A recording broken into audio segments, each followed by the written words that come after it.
हा हिंद केसरी बैल आहे. हिंद केसरी आहे की हार नाही मानणार कधी. हार कसा मानल हो, त्याच्या रक्तात पहिलीच हार नाही. पण हे पावसाळा आम्ही म्हणजे सर्व खाल्ल्यात. हे हार जीत हे आम्ही लय पचवले. त्या हार बी पचवले आणि जीत बी पचवले. आम्ही असं हुरळून जात नाही ना. बरोबर आहे. नेहमी जमिनीवरच राहतो. जमीन सोडून वर जायचं नाही आपल्याला.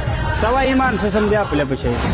एवढी शक्ती ऊर्जा कसं काय मिळते. राजा राजा म्हणजे एक शक्तीचा पुष्कर आहे तुमच्यासाठी. अहो मला पहिलं मला वाटतं पळवायच्या अगोदर मला दिवसाला इंजेक्शन बीपी माझी कमी जास्त सारखी होत होते.